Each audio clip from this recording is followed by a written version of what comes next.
Drama serial एक भूल की अगली कड़ी में कहानी एक और गहराई और जज्बातों से भरे मोड़ पर पहुंचती नजर आएगी। शहरयार की बातों का असर हादिया के दिल पर ऐसा होता है कि वह सीधा उसकी मां के पास जाती है और बेझिझक कह देती है कि अगर वक्त पर शहरयार को उसके शौक पूरे करने दिए जाते तो शायद आज हालात कुछ और होते। इस पर शहरयार की वालिदा उदास मुस्कान के साथ हादिया को वो सच्चाई बताती हैं जो अक्सर किसी के सामने नहीं आती।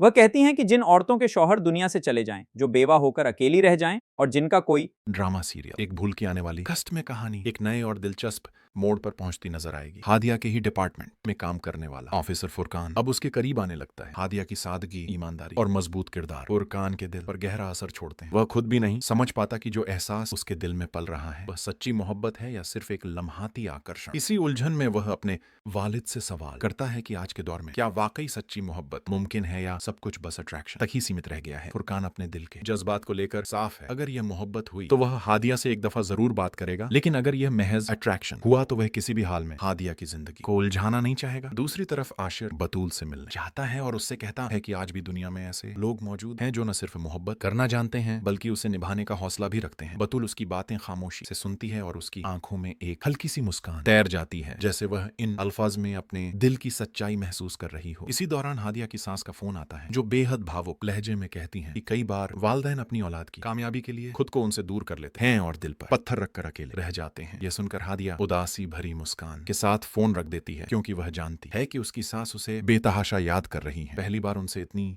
दूरी हादिया को भी भीतर से तोड़ रही होती है और उसे यह एहसास बार बार सताता है कि उसकी सास वहां बिल्कुल अकेली है। उधर आशिर के घर में साहिल और उसकी फैमिली को खाने पर बुलाया जाता है। वहां सरवत बेगम साहिल से दोबारा बिजनेस ज्वाइन करने की बात करती है। साहिल उस वक्त चुप रहता है, लेकिन घर लौटने पर उसकी बीवी नौशीन उसे समझाती है कि उसे इस बारे में गंभीरता से सोचना चाहिए। साहिल साफ इनकार कर देता है और कहता है कि वह अब आशिर पर भरोसा नहीं कर सकता, क्योंकि काशान की वजह से आशिर ने उन सब पर शक किया था। साहिल तय कर लेता है कि वह नौकरी छोड़कर अपना मेडिकल स्टोर ही संभालेगा। इसी बीच हादिया जिस इलाके में रह रही होती है वहां एक शख्स पर उसकी नजर टिक जाती है जो अपनी बीवी पर जुल्म करता है और उसे हर वक्त कैद करके रखता है। हादिया को उस आदमी की हरकतों पर गहरा शक होता है और वह फैसला कर लेती है कि अब उसकी अगली कार्रवाई उसी के खिलाफ होगी। अब सबसे बड़ा सवाल यह है कि हादिया अपनी जिंदगी में आगे किसका साथ चुनेगी, शहरयार का या फुरकान का। इन दोनों में से किसकी मोहब्बत साबित होगी सच्ची और कौन सिर्फ एक इत्तेफाक बनकर रह जाएगा। अपनी राय जरूर बताइए, क्योंकि आने वाली किस्तें कई राजों से पर्दा उठाने वाली हैं। उसके ख्याल सब उसी के इर्द गिर्द घूमने लगे थे। हादिया सिर्फ एक खूबसूरत चेहरा नहीं थी, बल्कि मेहनत, समझदारी और ईमानदारी का जीता जागता उदाहरण थी। उसे ड्यूटी निभाते देख फुरकान को पहली बार एहसास हुआ कि ये कोई साधारण आकर्षण नहीं बल्कि दिल से निकली सच्ची मोहब्बत है। उसी बेचैनी के साथ वह घर पहुंचा और अपने बाबा से सवाल कर बैठा,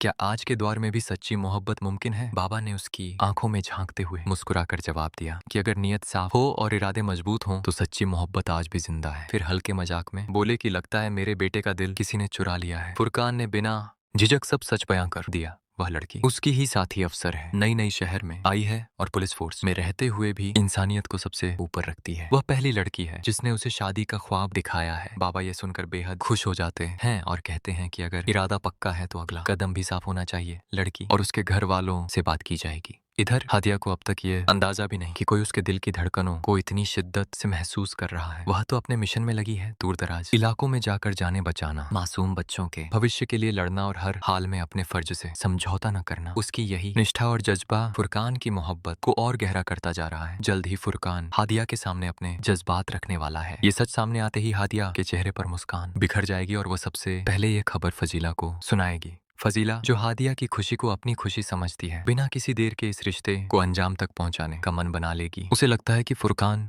जैसा ईमानदार और समझदार अफसर हादिया के लिए एक मजबूत सहारा साबित होगा। उधर एक और कहानी भी करवट ले रही है। साहिल और नौशीन जब सरवत के घर डिनर पर पहुंचते हैं, वहां फजीला भी मौजूद होती है। इसी दौरान आशर साहिल को फिर से अपने बिजनेस में लौटने और बड़ी जिम्मेदारी देने की पेशकश करता है, मगर साहिल पूरे आत्मसम्मान के साथ इनकार कर देता है। वह साफ कह देता है कि अब वह अपने मामा के स्टोर में मेहनत करके आगे बढ़ेगा और उन लोगों के साथ काम नहीं करेगा जिनके फैसलों ने उसके भरोसे को तोड़ा है। काशान से जुड़ी सच्चाइयों ने साहिल को अंदर तक हिला दिया है और यही वजह है कि उसका फैसला सबको हैरान कर देता है। हादिया की जिंदगी बाहर से जितनी मजबूत दिखती है, अंदर उतनी ही उलझनों से भरी है। उसकी मेहनत रंग ला रही है और जल्द ही उसकी शादी की खबर हर तरफ गूंजने वाली है। मगर इस खुशी के साए में एक खतरा भी छिपा है। उसी घर में रहने वाला एक रईस बिजनेसमैन भी हादिया के लिए खामोशी से दिल हार बैठा है। वह हादिया के फैसले से खुश नहीं होगा और उसकी मोहब्बत कहानी में नया तूफान खड़ा कर सकती है। अब असली सवाल ये है, हादिया किसे चुनेगी? वर्दी में ईमानदारी और सच्चाई की मिसाल बने फुरकान अहमद को, या दौलत और ताकत के सहारे खड़े उस खामोश दावेदार को? आने वाले लम्हों में ये फैसला कई जिंदगियों की दिशा बदलने वाला है।